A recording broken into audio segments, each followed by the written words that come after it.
sana po magkaroon tayo ng mga batas o maayos na mga bagay para hindi na po maulit yung mga pangyayari na EJK o mga pamamatay ng inosente mula sa kapulisan. Maraming salamat. Salamat po, Mr. President. You have been repeatedly mentioning the word president. Are you referring sa akin?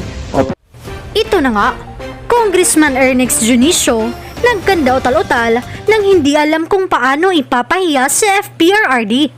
Junicio biglang bumaliktad. Pero bago ang lahat, maaari kayong mag-subscribe para maging updated sa mga issue at bagong mga balita. Kahihiyan nga ang inabot ng Tuwadcom matapos madulas ang isang congressman nang subukan itong ipahiya ang dating Pangulo. Dahil sa kaba ng makaharap sa FPRRD ay bumaliktad ito. Congressman Ernest Junicio nadulas ang pananalita at nadiin pa ang kasalukuyang administrasyon. Narito ang buong detalye. Making a statement.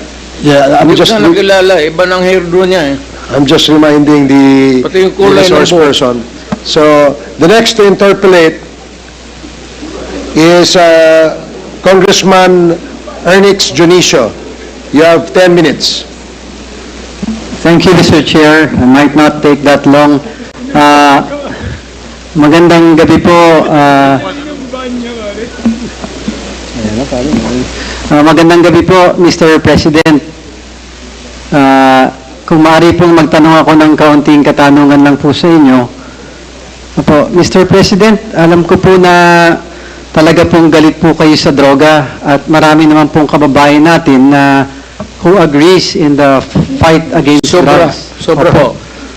Pero gusto ko lang pong malaman nung mga nakaraang taon po napapanood ko po yung paglaban nyo sa droga at marami pong mga sumasang-ayon na mga kababayan natin, including ako po, Your Honor. Mr. Chair, nakita ko po yung dedikasyon ng mga kapulisan natin.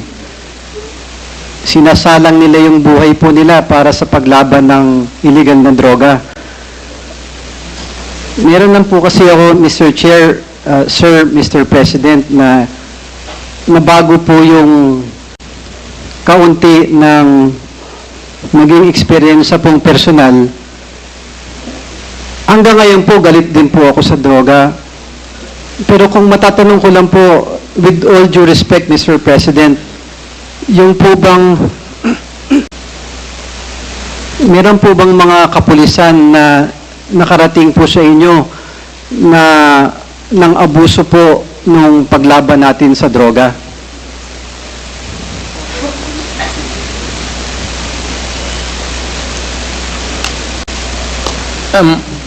Tapos na po kayo. Mr. President, mayroon pong katanungan si Congressman Junicio. Pakiulit mo nga, Congressman Junicio. Opo, sorry po. Again, with all due respect po, Mr. President, gusto ko lang pong malaman na katulad po ninyo, ako po galit din po sa droga. Pero meron po bang mga kapulisan na nakarating po o mga reports na nakarating sa inyo nung kayo po ay Pangulo na nang abuso po dun sa laban sa illegal na droga?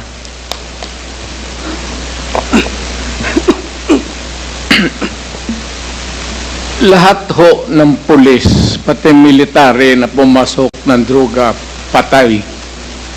You can check it out. Wala akong pinalusot at nagbubugbog talaga ako ng pulis sa Davao, dyan sa istasyon. Pag nag-abuso, lasing, binubugbog yung asawa, susumbong sa akin, puro pasa. Pagdating sa patawag ko dyan, sa City Hall, may kwarto ako doon na maliit, katabi ng kubeta. Talagang hinahampas ko yung mga gago na yan. Walang nakakalusot sa akin. Basta kriminal, kriminal ka, kipulis ka o ano, pagka kriminal ka, kriminal nga. Iyo, magtanong ko, okay, hindi na galing sa, magyayabang kasi ako, sir. Magtanong na lang kayo sa, record, sir. Ilang pulis na matay pumasok sa droga. Sinabi ko na. Sinabi ko na sa inyo, wag. Kasi hindi tayo magkaintindihan. Maraming pulis, sir, namatay dahil sa droga. Sinong pumatay? Gobyerno. At those initiative, akin. Ginoong Tagapangulo, Mr. Chair, Mr. President, yung rason lang po kung bakit ko natanong yon, with all due respect po, kasi meron po nagkaroon po ng isang insidente noong 2020. With all due respect po, Mr. President, hindi po dahil nakaupo ako dito bilang isang representante, nangyari po to nung pribado pa po ako.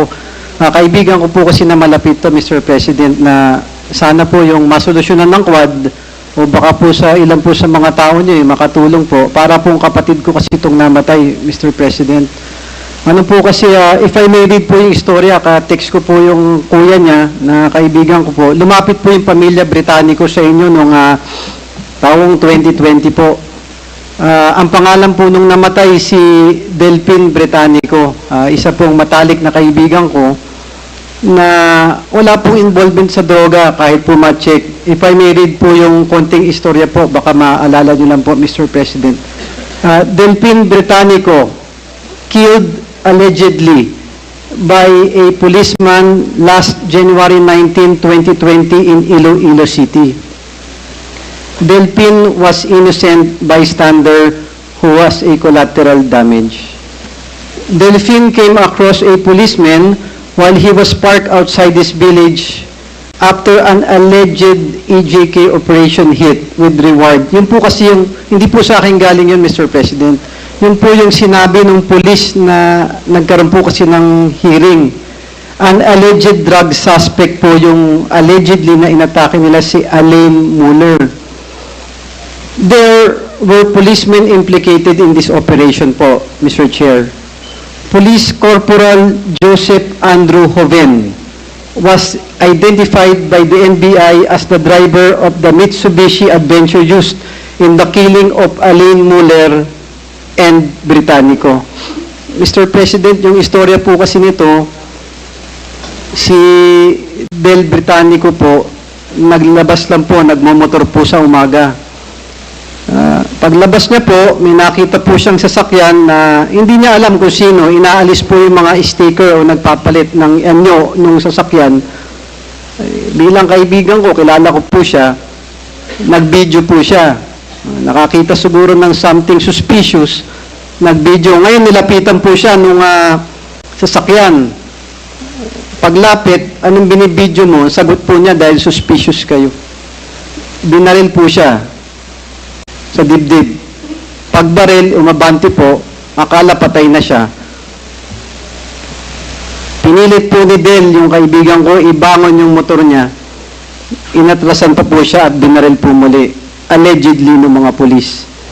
Hoben is identified, mga colleagues niya po na kapulisan, Morante and Escorial, as the ones who shot Delphine dead in January 19, 2020. As well as pointed out officers who directed the EJK killings of Muller. Yun po yung istorya. Hindi naman ko po kilala yung Alain Muller na allegedly sinasabing inatake, Mr. President. Kaya ko lang po tinanong na nabanggit niyo po kanina na ang mga pulis na pag nagkakasala, hindi po tatagal sa inyo. Naniwala po ako doon. Pero ano po ang nangyari kaya dito? Sa Quad Committee, personal po sa akin to na para kong kapatid yung pinatay. Nakita po ni Bill yung mga pulis na nakasibilyan sa labas ng prime village na barangay na Belitasan, La Paz, Iloilo City kung saan po siya nakatira. Hindi niya rin po alam na may pinanggalingang krimen po yung mga pulis na yun at hindi niya alam na pulis yun. Mr. President, that's my appeal na siguro po doon sa hangarin ninyo na tapusin yung droga sa mabilis na panahon, wala pong masama doon. Ang nasa isip ko lamang po, baka yung ibang kapulisan natin na nag-abuso po na ginamit na rin yung salita. Hindi po ako naniniwalang alam nyo na iuutos niyong patayin yung inosenteng kaibigan ko. Ang takot agam-agam ko lang po sa akin na baka in some words or narrative or hyperbole na nasabi niyo po, baka yung ibang pulis na hindi lahat mabubuti. Ako po una-una magsasabi, karamihan ng pulis tinataya ang buhay. Marami po akong kaibigan doon sa amin, sa distrito ko. Pero meron pong ilan na mga abuso. Isa pong biktima, si Del Britannico, na sana po mabigyan ng hustisya. Mr. President, lumapit po yung pamilya Britannico. Anak po siya ng dating congressman ng party list. Si Bud Britannico po, Salvador Britannico, yung matalik kong kaibigan, kapatid niya po ito, kung nababalitaan po. Mr. President, pumunta po sila sa Malacanang. Hindi ko po alam ang nangyari dahil wala naman po ako doon, pero yun naman po yung gusto kong i-point out na baka sa pagmamadali natin, Mr. President, may mga nagpang-abuso po na ginamit yung war on drugs na naabuso, na kinikil po yung buhay ng matalik kong kaibigan na si Del Britannico. Kung sa Quad Committee po o kung sino po nakakaalam, it is high time na sana, Mr. President, kasama po ng inyong ibang team na matulungan po na mabigyan ng hustisya na lang. Hindi na po mababalik yung buhay. Na pasensya na po, naglabas lang ako ng kaunting personal na ano ko po. Ayoko na pong, yun lang po yung kaisa-isa kong tanong na baka may mga nang-aabuso, Mr. President. Hindi, sa kahuli-huli po, I just want to manifest, Your Honor, the end really does not justify the means. Yung intention natin ng kabutihan, lahat tayo nasa pamahalaan. At the end, gusto nating maayos yung bansa natin, yung lungsod natin. Pero talagang may ilan-ilan na hayop, alang ang bituka, na yung inosente, pagkatapos silang gumawa ng krimen, allegedly, dinamay pa yung simpleng bata na. Your Honor, ito po ay isang example o isang halimbawa na baka marahil ginamit po yung pang-aabuso na malinis na hangarin na yun naman po, Your Honor, sana po magkaroon tayo ng mga batas o maayos na mga bagay para hindi na po maulit yung mga pangyayari na EJK o mga pamamatay ng inosente mula sa kapulisan. Maraming salamat. Salamat po, Mr. President. You have been repeatedly mentioning the word president. Are you referring sa akin? Opo. O sa kanila? Ay, sa iyo po, Mr. President. Okay, that's Baka all. mas may alam ito sa police alam mo, mabutit ang sinabi mo in front of the it's recorded. I would not want to mag-suggest, pero we were just allow the chair and the members of the committee to extract the names of the persons and order the investigation. It could be the NBI or the police. Depende sa sitwasyon kung ano ang doon. Pero a wrong is a wrong. Ako marami akong kasalanan na. Hindi ako nagmamakalinis dito. But a wrong is always a wrong and it cannot be right. Lalo na kung inosente. Wala akong problema sa napatay na baril ganon. Pagka sa trabaho ng police tapos alam ko na droga, kriminal. Pero kung inosente, sabi ko, there can never be a justification to take a human life without a purpose. if the purpose is really to save humanity, well and good. Pero kung itong ganito na inosente, it should be investigated. Now, I'm sure that with the names that you have mentioned, the chair now will direct the, well, of course, you have to give the names, the proper agency, suggest ko, the NBI, to investigate and to give them a timeline. Para hindi matagal. 1 month. Para magtrabaho. Hindi naman kailangan magtaunan yan eh. Salamat po, Mr. President. Congressman Junicio, your manifestation is actually noted and part of the records of the proceedings today. So we will definitely recommend some action with the information that you shared to the committee. Thank you, Mr. Chair, and I'll happy to provide all the information, pati po yung pamilya na gusto pong magpakita po sa inyo.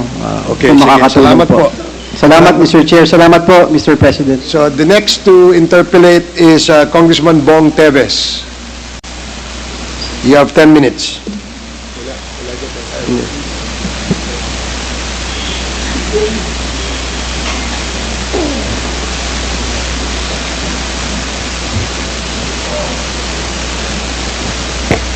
Mr. Chair, good evening sa lahat. Alam niyo po, napakahirap magtanong sa isang former president na mahal ng maraming tao, pero kailangan po nating magtanong para sa kapakanan ng mga taong bayan at para mabigyan ng linaw ang mga isyo sa extrajudicial killing. Mr. President, Mr. Chair,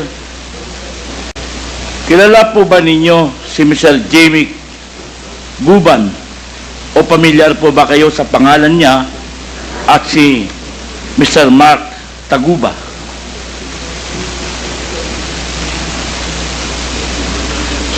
It does not ring a bell. Hindi niyo po kilala si Mr. Jimmy Guban at si Mr. Taguba.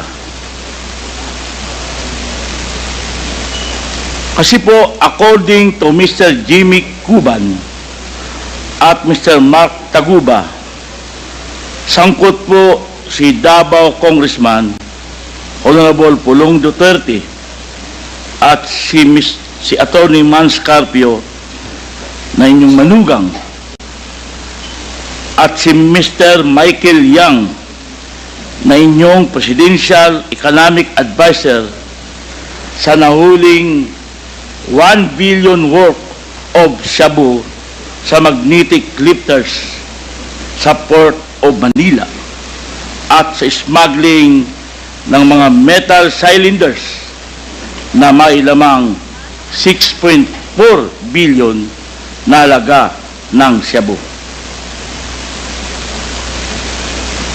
Ngayon po, Mr. Chair, Mr. President, may alam po ba kayo sa insidenteng ito? O nabalitaan niyo po ba ito? Wala po. But kung totoo yan nangyari, I would strongly suggest that yung anak ko at yung minention mo, that's my son-in-law, Yes to po. file a case, and I'm urging the prosecutors to do their best to file a case in court. That is the remedy. Unless patayin natin, but that is not anak ko. The best remedy is really to go public, expose them, and file the case in court, just like what you're doing now, so that they will be made answerable for their misdeeds in this planet. Thank you, Mr. Chair. Thank you, Mr. President. Ito po nga, sinatanong ko po kanina ay according to Mr. Jimmy Guban and Mr. Mark Taguba. Next question po. Yung iyo is according to two persons? Ayon po kay Mr. Guban at ayon po kay Mr. Pulong Duterte, si Mr. Jimmy Guban po, Nandito ba si Guban? wala po siya. Mr. Jimmy Guban po is a former Customs Intelligence Officer. At si Mr. Taguba is custom broker involved sa smuggling of shabu. Si Colonel Asierto po ay nasa Zoom. Pwede po mo natin siyang tanungin, Mr. Chair.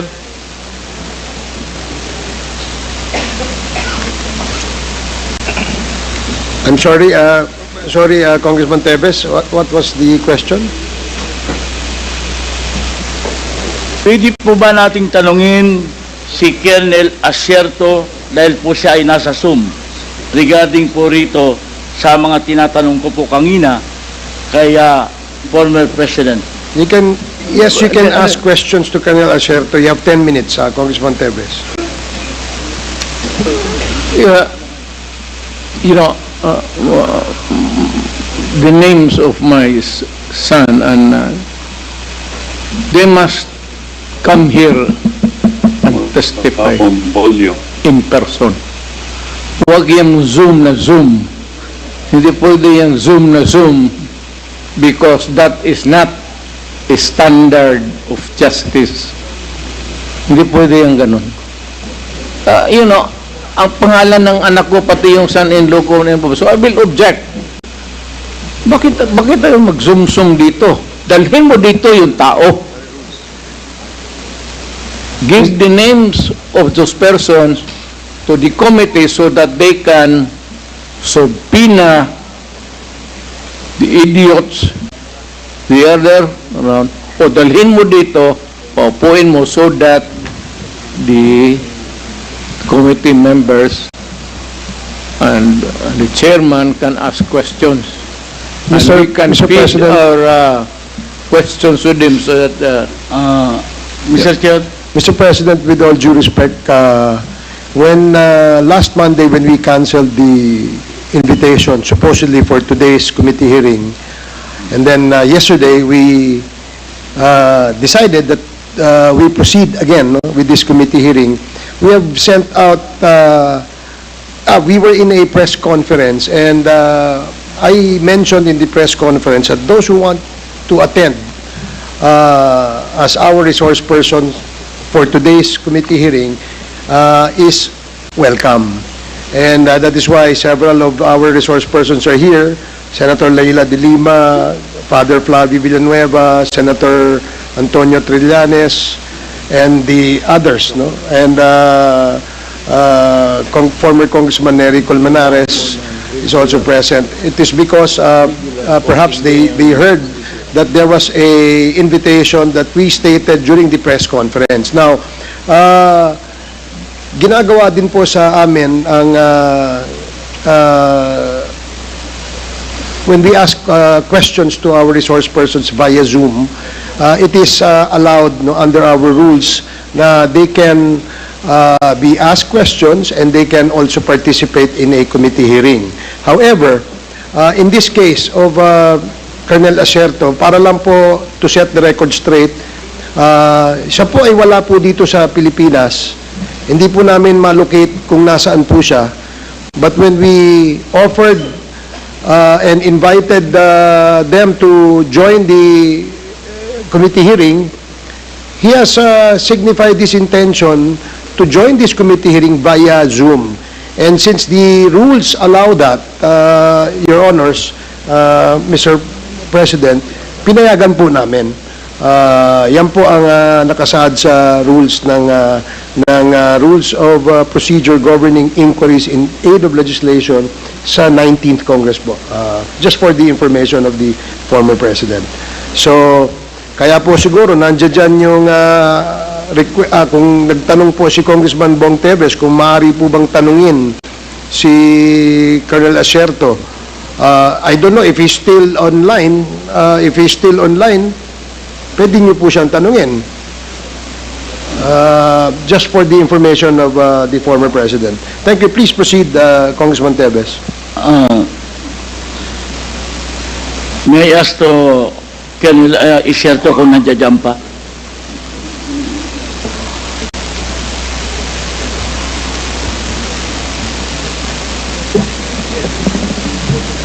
Comsec, Secretariat, would you know if there's Colonel Acerto in the Zoom? Kung online ba? If Colonel Acerto, kayo po ba yung nandiyan? Yes, sir. Dito po ako. Sige po. Congressman Bong Teves, you have 8 more minutes na lang na iwan sa inyo. Colonel Acerto, good evening. Mr. Chair, you have to satisfy the requirements of the law or regulation. Tell us why you are not